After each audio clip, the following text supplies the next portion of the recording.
शाकिरीन वल्हम्दुलिल्लाहि रब्बिल आलमीन।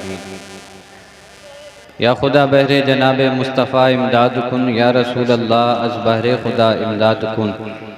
या शहीद करबला या दाफ़िए करबो बला, गुल रुखा शहज़ादे गुलगू कबा इमदाद कुन। गौसे आज़म ब मने बे सरो सामा, मदद क़िबले दी मदद काबे ईमा मदद। बगिरदाबे बला उफ्तादा कश्ती, मदद कुन या मुईनुद्दीन चिश्ती। दिल की अता गहराइयों के साथ नबी पाक साहिब लौलाक सय्याह अफलाक बाइसे तख्लीक़ कायनात हुज़ूर अहमद मुजतबा मुहम्मद मुस्तफ़ा सल्लल्लाहु ताला अलैहि व अला आलिहि व बारक वसल्लम के मुक़द्दस मुताहर दरबार आलिया में दुरूद व सलाम का नज़राना अक़ीदत पेश करें। अल्लाहुम्मा सल्लि अला सय्यिदिना व मौलाना सय्यदना वल करम मुहम्मदिन व बारिक वसल्लम वालिहि व बारिक वसल्लम सलातन व सलामन अलैका या रसूलल्लाह सल्लल्लाहु ताला अलैहि। इमाम अहले सुन्नत फरमाते हैं, राह पुरखार है क्या होना है, पाँव अफगार है क्या होना है।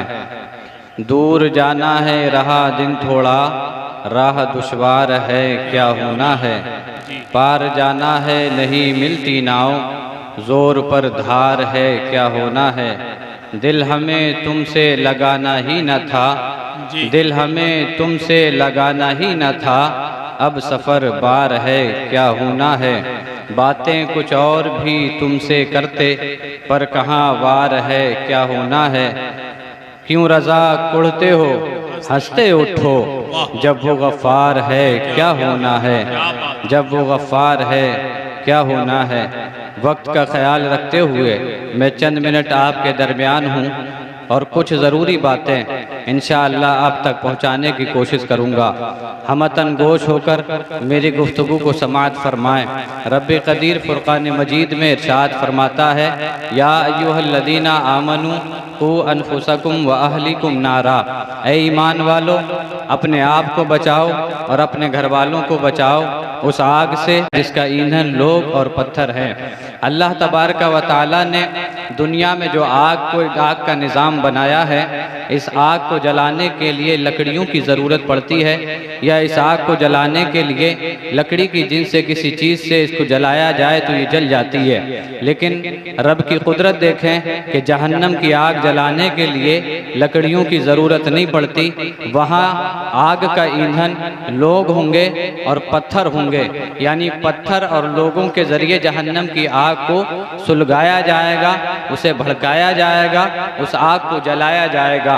उसी आग से बचने के लिए रब्बे क़दीर ने फरमाया, ऐ ईमान वालो, यानी रब कितना मेहरबान है कि हमें बचने का हुक्म भी देता है, साथ में ये भी फरमाता है ऐ ईमान वालो, यानी अल्लाह हमें ये सर्टिफिकेट भी दे रहा है कि तुम ईमान वाले हो लेकिन तुम भटक जाते हो, तुम्हें शैतान बहका देता है, तुम्हारा नफ्स तुम्हें राह हिदायत से हटाने की कोशिश करता है।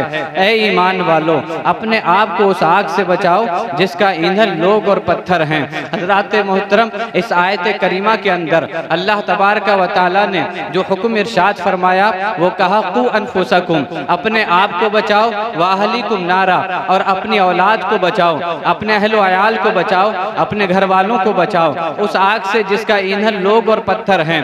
हज़रात, मैदान महशर का जब नक्शा सामने रखेंगे तो ये बात आप पर वाज़े तौर पर आया हो जाएगी कि मैदान महशर कायम होगा। उस वक्त जब अल्लाह की बारगाह में जवाबदेही होगी, अगर अल्लाह तबारक व तआला ने ये पूछ लिया कि बंदे बता, मैंने तो तुझे हुक्म दिया था कि तू अपने आप को बचाना और अपने घर वालों को बचाना, क्या तूने अपने आप को बचाया, क्या तूने अपने घर वालों को बचाया।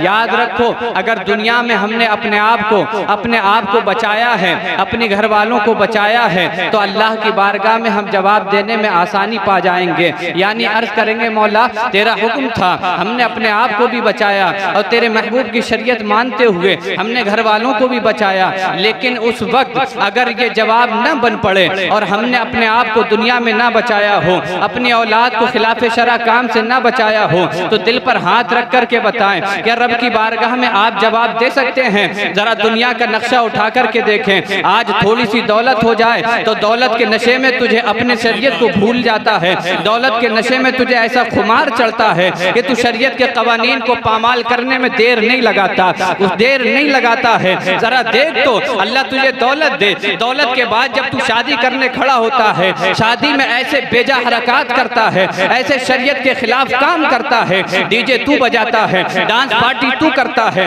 रंडियों को तू नचा लेता है। खुदा रा दिल पे हाथ रख के गवाही दो, अगर रब की बारगाह में रब ने पूछ लिया, मेरे बंदे बता तुझे मैंने दौलत दी थी, तूने अपने बड़े बेटे की शादी की थी, तूने अपने बड़े बेटे की शादी में डांस पार्टी की थी, बता मैंने तो तुझे कहा था कि तू अपने आप को भी बचाना, अपनी औलाद को भी बचाना, तूने अपने आप को क्यों ना बचाया, तूने अपनी औलाद को क्यों ना बचाया। मेरे मुसलमान भाइयों जरा दिल पे हाथ रख के तो बताओ, उस वक्त रब की बारगाह में क्या जवाब दोगे। आज खुशफहमी में मुब्तला होने के बाद, आज जब मौलवी साहिब कहते हैं कि डीजे मत बजाओ, डांस पार्टी मत करो, तो तुम अपना दामन ये कह करके झाड़ लेते हो। ये मौलवियों की बातें हैं, तुम जानो तुम्हारा काम जाने, हम तो जो मर्जी में आएगा वो करेंगे। तुमने मौलवी से इतना कहकर दामन तो झाड़ लिया, लेकिन रब की बारगाह में ये कहकर दामन नहीं झाड़ पाओगे। बात तो तुम्हारी जबान खुद गवाही देगी, तुम्हारे हाथ खुद गवाही देंगे, तुम्हारी आंखें खुद गवाही देंगी, तुम्हारे कान खुद गवाही देंगे।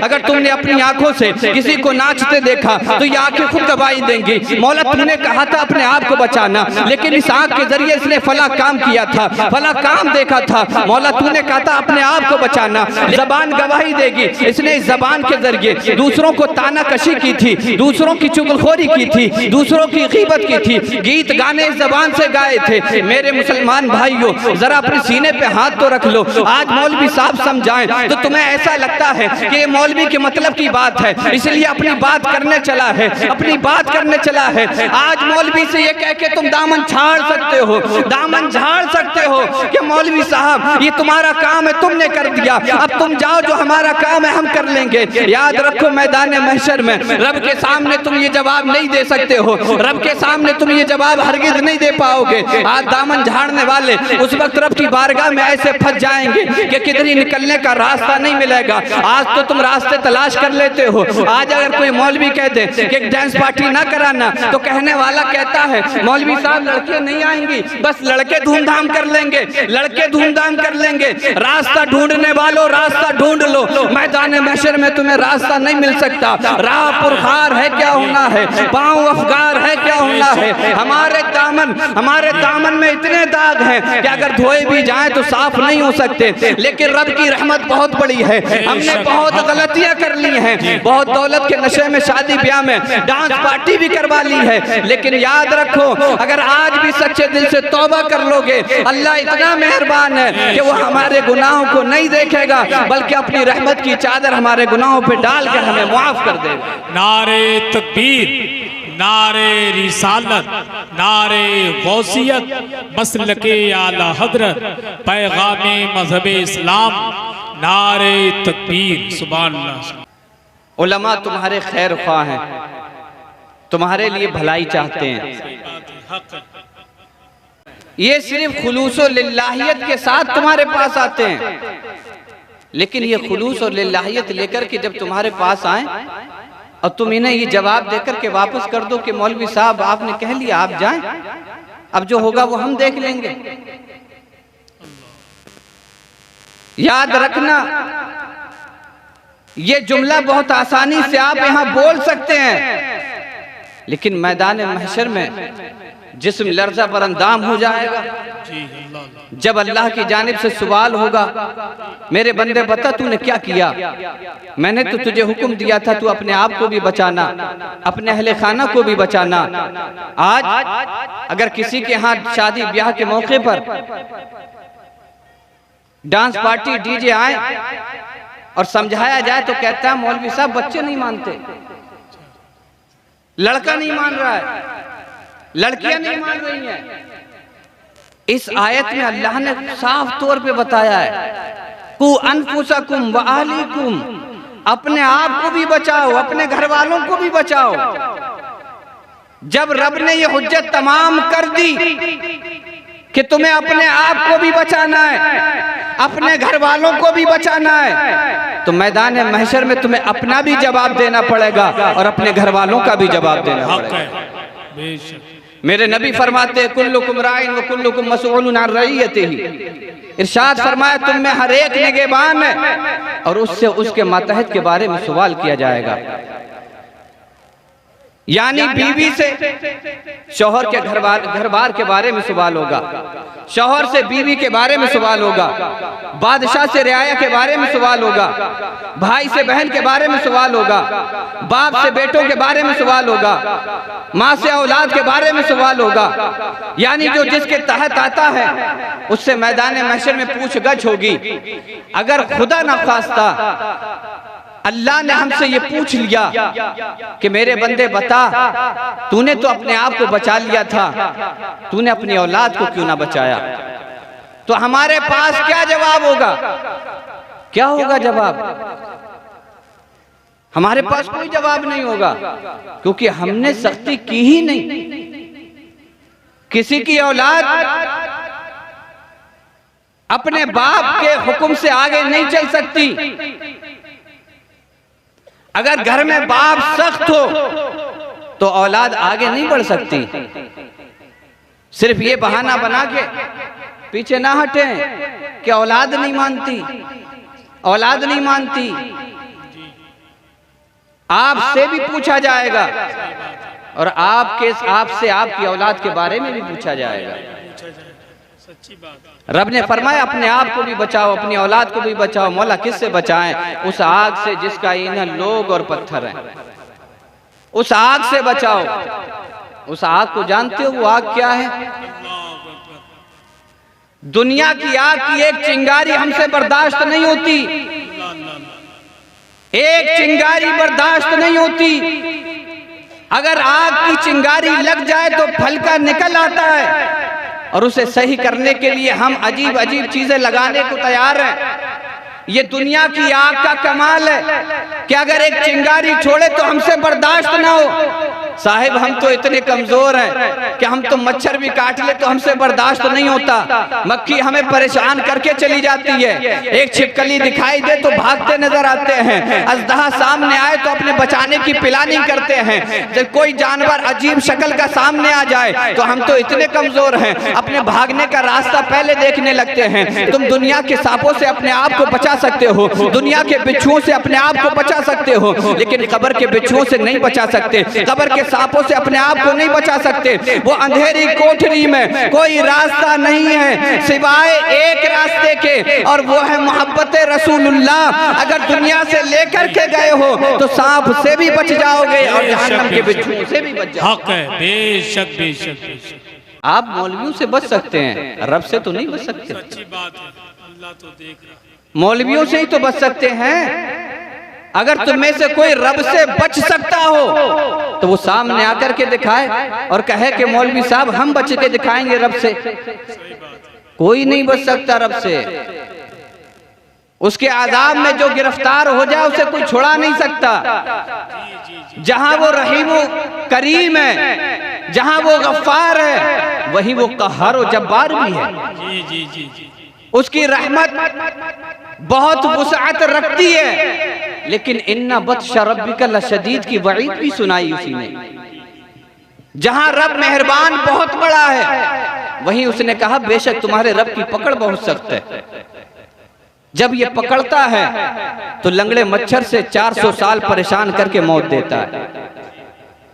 जब ये पकड़ने पे आता है तो जिस दरिया से मूसा अलैहिस्सलाम को निकाल देता है उसी दरिया में फिरौन को डुबो के मार देता है।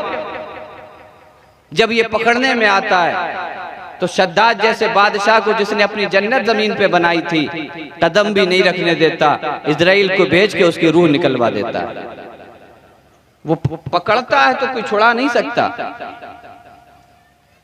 अपने शादी ब्याह के प्रोग्रामों को सुधारने की कोशिश कीजिए।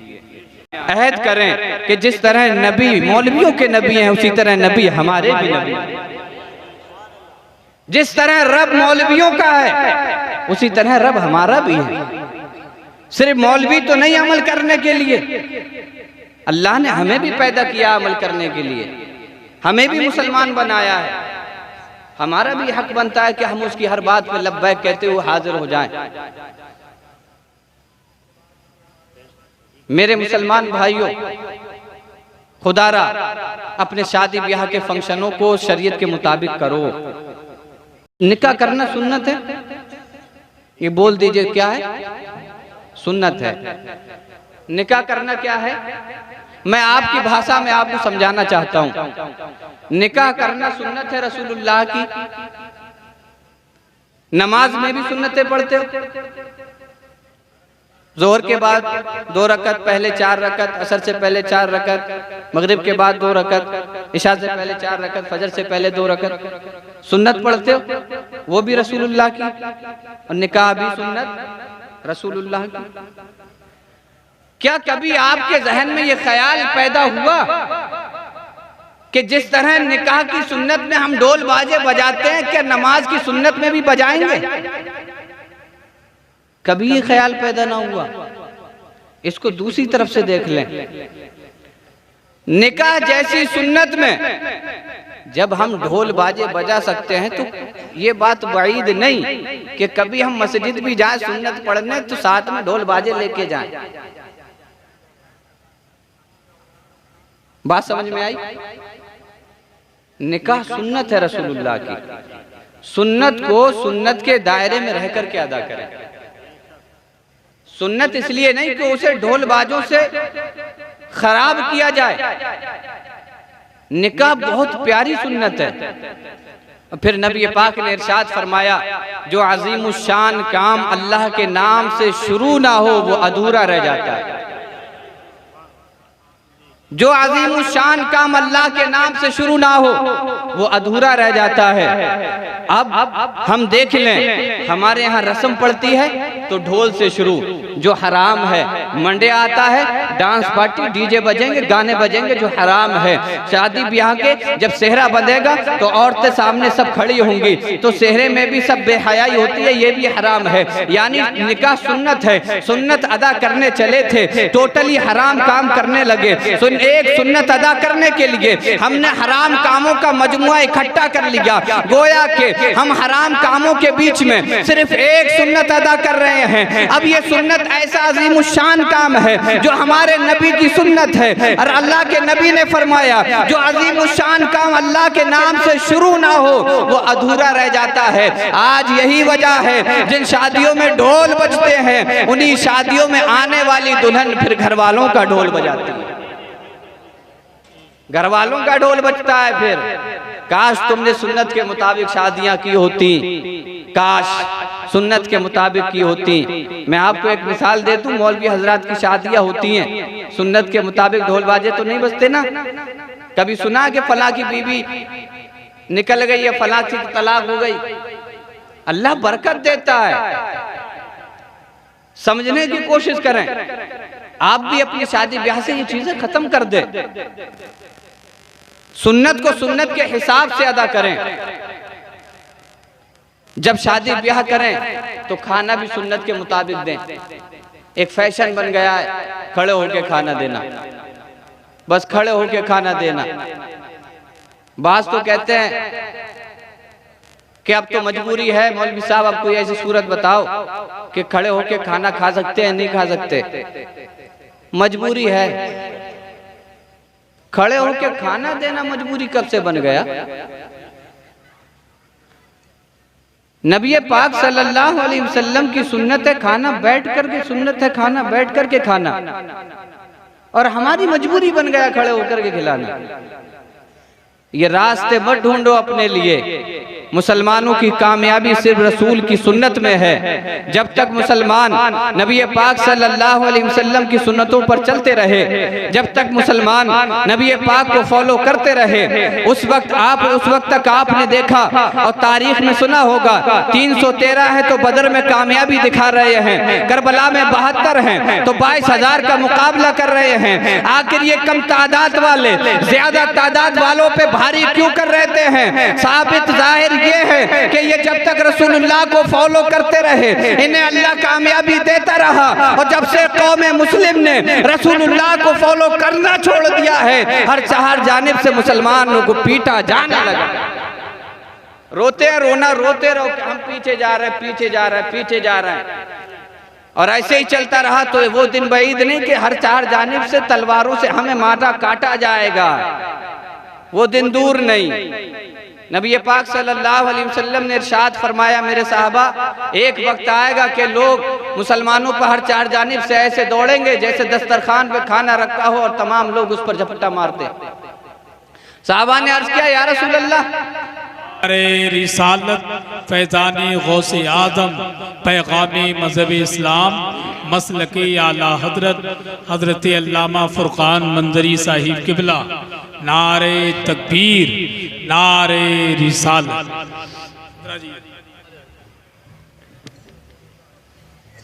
मैं अपनी आखिरी बात आप तक पहुंचाऊं। साहबा किराम ने अर्ज़ किया, रसूलुल्लाह, उस वक्त क्या हम कम होंगे? उस वक्त क्या हम कम होंगे? इरशाद फरमाया, मेरे साहबा, उस वक्त तुम कम नहीं होगे, समंदर के झागों के बराबर होगे। या रसूल अल्लाह, फिर क्या वजह होगी कि हर चार जानिब से हम पर लोग टूट पड़ेंगे, हमें मारा काटा जाने लगेगा। इरशाद फरमाया, तुम्हारे दिलों में वहन की बीमारी लग जाएगी। वहन कहते हैं दुनिया से मोहब्बत करने को। आज हम अपना मुताला कर लें, अपने गिरेबान में झांक करके देख लें, दुनिया की मोहब्बत हम पर कैसी गालिब आ गई है। अगर बिल्डिंग है तो बिल्डिंग से मोहब्बत, मालो दौलत से मोहब्बत हमें है। अगर किसी को कहा जाए मस्जिद में चंदा दो तो पहले हिसाब लगाता है, मेरी दौलत तो कम ना हो जाएगी। अगर किसी से कहा जाए अल्लाह की राह में खर्च करो तो पहले अपनी दौलत का हिसाब लगाने लगता है। दुनिया की मोहब्बत देखें कि लोगों ने जो चीजें शादी ब्याह में राइज कर दी हैं, उनकी मोहब्बत में पड़ के हम भी वो चीजें करने लगे हैं। कोई कहता है बहनों ही नहीं माना, कोई कहता है सलेज नहीं मानी, कोई कहता है साली नहीं मान रही है। बाहर में जाए तुम्हारी सलेज सालियां और साले, जो अल्लाह और रसूल की बात नहीं मानता हम उसकी बात नहीं मानते। सही बात है, सही बात है, क्या बात है। सिर्फ एक नजरिया बना लें, बहुत अच्छा है। जो अल्लाह और रसूल की बात नहीं मानता वो हमारा कुछ भी नहीं लगता, क्योंकि हम तो इमाम की जबान में ये कहते हैं, उन्हें जाना उन्हें माना, ना रखा गैर से काम, लिल्लाहिल हम्दु, मैं दुनिया से मुसलमान हूं। जो नबी का नहीं। बहुत अच्छा है तनवीर भाई, बहुत अच्छा है भाई, बहुत अच्छा भाई, बहुत अच्छा है। सुभान अल्लाह, जिंदाबाद। जो नबी का नहीं वो हमारा नहीं। वाह वाह। ये एक नजरिया बनाए, चाहे वो साली हो, सलेज हो, साला हो, कोई भी हो, बहनोई हो, कोई भी हो, जो रसूलुल्लाह की बात नहीं मानता वो हमारा कुछ भी नहीं लगता, कुछ भी नहीं लगता। अगर रसूलुल्लाह की बात माने तो हमारे सर मत्थे, हम सर मत्थे बिठाने को तैयार। अगर रसूलुल्लाह सल्लल्लाहु अलैहि वसल्लम की बात मानता है और उनकी बात नहीं मानता तो हमारा कुछ भी लगता हो, कुछ भी नहीं लगेगा। अपना ये नज़रिया बनाएं और अपने तौर तरीके बदलने की कोशिश करें। अल्लाह तबारक व तआला फरमाता है, इन्नल्लाह ला युगय्यिरु मा बिकौमिन हत्ता युगय्यिरु मा बिअनफुसिहिम, बेशक अल्लाह उस कौम की हालत नहीं बदलता जो कौम अपनी हालत खुद ना बदले। जब हम इरादा करेंगे, अज़्म मुसम्मम करेंगे अपने आप को बदलने का, तो अल्लाह हमारी हालतों को बदल देगा। और मुसलमान जब तक इस पर दरपे थे कि अपनी हालत बदलने पर दरपे थे, तो अल्लाह ने उनकी हालतों को बदला भी है। आज भी अगर इरादा कर लें कि हमें अपनी हालत को बदलना है तो वो दिन दूर नहीं कि मुसलमानों को उरूज मिलता हुआ नजर आएगा और दुनिया की कौमें देख लेंगी कि जो कौम मक्का से उठी थी वो आज भी पूरी दुनिया में छाई हुई। राह पुरखार है क्या होना है, पाँव अफगार है क्या होना है, बातें कुछ और भी तुमसे करते पर कहाँ वार है क्या होना है। क्यों रजा कुढ़ते हो, हंसते उठो जब वो गफ्फार है क्या होना है। अस्सलामु अलैकुम व रहमतुल्लाह।